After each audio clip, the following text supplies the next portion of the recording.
मैं मोमडन हूँ, लेकिन मैं भी हिंदू हूँ, मैं भी हिंदू हूँ, मैं भी हिंदू हूँ, मैं भी हिंदू हूँ। मेरे भारत में अगर मैं पैदा हुआ हूँ, मेरा हर भारत में पैदा होने वाला हर भारतीय हिंदुस्तानी है और हिंदू है। हमारे बुजुर्ग भी पहले हिंदू थे, हिंदू है हमारे बुजुर्ग भी पहले हिंदू थे, हिंदू है हमारे बुजुर्ग भी पहले हिंदू थे, हिंदू है हमारे बुजुर्ग भी पहले हिंदू थे। अगर ये कई बार कहा है ये बात, और मैंने तमाम इंटरव्यू में कहा है कि ये हमारे भारत की आंतरिक सुरक्षा के लिए बड़ा खतरा है। जो लोग इसको यहाँ पर पनपने में, जो लोग इनका सहयोग कर रहे हैं, जो लोग इनको कहीं भात के नाम पर, कहीं छूचक के नाम पर, कहीं किसी चीज़ के नाम पर नए नए ड्रामे रच के इसको यहाँ भारत में स्थापित करना चाहते हैं, इसको इसकी जड़ों को मजबूत करना चाहते हैं, ऐसे लोगों को भी जेल में डालना चाहिए, उनके खिलाफ भी इंक्वायरी गठित करनी चाहिए। और इसमें जो बिटिया वाली बात है, उसका कोई ऑथेंटिक अभी परिणाम नहीं है कि इसने पैदा करी है या वो किसी और बच्चे कहीं और पैदा हुई है और उसको प्लांट, इसको सीमा हैदर को यहाँ पर विस्थापित करने के चक्कर में, नागरिकता दिलाने के चक्कर में इसको यहाँ पर प्लांट किया गया है। वो अभी इस बात की कंफर्म जानकारी नहीं है, उसकी इंक्वायरी होगी तो पता चलेगा, लीगल मेडिकल्स होंगे, उसमें DNA वगैरह होंगे, पता चलेगा। लेकिन अगर वो उसने बिना कोर्ट की परमिशन के, बिना भारत की सरकार की परमिशन के उन्होंने ऐसा किया है, तो न केवल उन्होंने अपना नुकसान किया है, बल्कि उन्होंने उस बच्ची को भी जो है नुकसान किया है। उसके लिए हमारी इंटरनल सिक्योरिटी से किसी प्रकार का कोई समझौता हम नहीं करेंगे।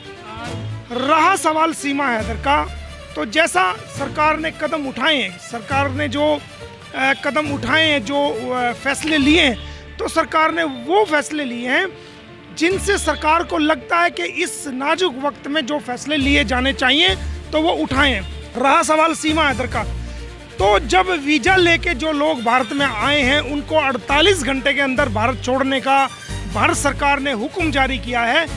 ये लेडी तो बिना वीजे के इलीगल तरीके से भारत में आई है, इसको तो फौरन इसकी बेल कैंसिल करके जेल में डालना चाहिए। ये मैं शुरू से ही कहता आ रहा हूँ, आज से नहीं, मेरी आप पिछली वीडियो उठा के देखो, इंटरव्यू उठा के देखो, मैं शुरू से ये कहता आ रहा हूँ कि सीमा हैदर भारत की राष्ट्रीय सुरक्षा, इंटरनल सिक्योरिटी के लिए बहुत बड़ा खतरा है, बहुत बड़ा खतरा है, बहुत बड़ा खतरा है। आपके चैनल पे भी मैं जब गलत काम का साथ दोगे तो बेचैनी तो होगी। एक तरफ पूरा देश खड़ा है, आपने निर्भया कांड में देखा था, पूरा देश सड़कों पे था उस बेटी के लिए जिसके साथ दरिंदगी हुई थी, और ये शख्स जो ना ये अकेला उस तरफ था।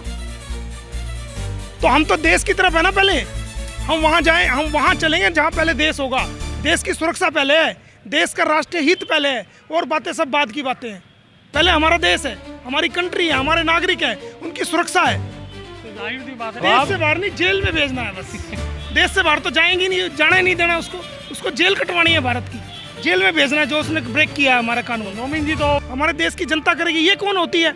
इसको तो जितनी जल्दी जेल में डाला जाए उतना कम है, और जल्दी मैं इसकी बेल कैंसिल के लिए मैं अप्लाई करने जा रहा हूँ ऑनरेबल कोर्ट में। फर्स्ट इसको भारत की नागरिकता कभी नहीं मिलेगी, और वो बच्ची का भविष्य भी इन्होंने जो है अंधकार में कर दिया है। तो पॉल, आप एक कंट्री को एक एंटिटी के साथ मत मर्ज करो। सीमा अगर किसी के साथ में रही है, उसकी इंडिविजुअल चॉइस है।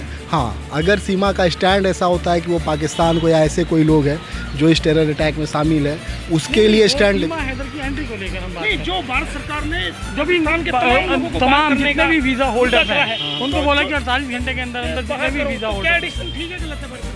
नहीं, डिसीजन तो सही है, लेकिन फिर उसमें तो वो भी आती आती तो है सर, लेकिन आपको ये देखना पड़ेगा, वो स्पेशल केस है, लेकिन एज पर लॉ आती तो है वो भी उसके अंदर। बिल्कुल परेशानी का दौर तो इसका इसने खुद लेके आई है। इलीगल तरीके से भारत में एंट्री करना ही इसने अपने आप के लिए मुसीबत कराई है। दूसरी बात मैं ये करना चाहूँगा कि जो टेररिस्ट हैं वो गलत तरीके से अगर भारत में घुसते हैं, और घुसने के बाद वो जो है पकड़े जाने के डर से या अपने आप को बचाने के डर से सरकार की जय जयकार करें या हमारे राष्ट्रीय नेताओं की जय जयकार करें, तो क्या उनको बख्शा जा सकता है?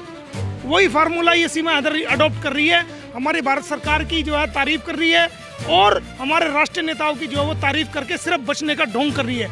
लेकिन उसकी नेताओं की तारीफ करेंगे जो तारीफ के जो लोग काबिल हैं। और माननीय अमित शाह जी जो है वो काम कर रहे हैं, रात दिन काम कर रहे हैं और बड़ी मेहनत कर रहे हैं। वो पूरे देश को उन्होंने एक तरीके से एक सांचे में पिरोया है। देश की सुरक्षा और देश की राष्ट्रीय एकता और अखंडता को उन्होंने बनाए रखा है। तो मैं सैल्यूट करना चाहूँगा अमित शाह जी को, जो हमारे देश की सुरक्षा के लिए रात दिन एक की हुए। अभी देखा आपने कि वो कश्मीर के अंदर गए और वहाँ जाकर के उन्होंने सारे हालात को समझा और उसकी सारी जानकारी माननीय प्रधानमंत्री जी को दी, राष्ट्रपति जी को दी, वहाँ पर सारी कार्रवाई की और कर रहे हैं। तो हम तो अपने नेताओं की हम तारीफ करेंगे, आप तारीफ करोगे। मैं कहना चाहूँगा कि इसको डिपोर्ट नहीं बल्कि डिपोर्ट करना, क्योंकि ये हमारी इंटरनल सिक्योरिटी के लिए खतरा है। इसकी बेल कैंसिल करके तुरंत प्रभाव से इसको जेल में डालना चाहिए। और मैं जल्दी इसकी बेल कैंसिलेशन के लिए वो माननीय कोर्ट का दरवाज़ा खटखटाऊंगा कि इसकी बेल कैंसिल करे। रहे इसके बाद 4 बच्चों की बात, तो वो तुरंत प्रभाव से जो है हमारी भारत सरकार को डिपोर्ट करना चाहिए उनको, और वो उनको उनके मुल्क में भेज देना चाहिए। यहाँ पर ये कि उसकी बेल कैंसिल करेंगे, बेल कैंसिल करा करके उसको जेल में डालेंगे। जो इलीगल तरीके से भारत में आई है उसकी सज़ा मिलेगी उसको 5 साल, और उसके बाद 5 साल जब ये सज़ा पूरी कर लेगी उसके बाद इसको जो है ना डिपोर्ट किया जाएगा। ना यहाँ वोट है ना उसकी यहाँ सपोर्ट है। हम भारतीय हैं, अपनी भारत सरकार की तारीफ हम करेंगे। अपने हमारे जो माननीय आदरणीय नरेंद्र मोदी जी हैं, जो राष्ट्रीय नेता हैं, ना केवल वर्ल्ड के नेता हैं, उनकी तारीफ हम करेंगे। हमारे अमित शाह जी हैं जो एक जो है ना मजबूत नेता हैं, जो देश को चला रहे हैं, देश की रीढ़ की हड्डी हैं, हम उनकी तारीफ करेंगे। हम भारतीय उनकी तारीफ करें। ये कौन है उनकी तारीफ करने वाली? ये तो तारीफ करना चाहती है अपने मकसद को हल करने के लिए, ताकि भारत में ये पैर जमा सके। तो इसकी तारीफ करने से उसके पैर नहीं जमेंगे।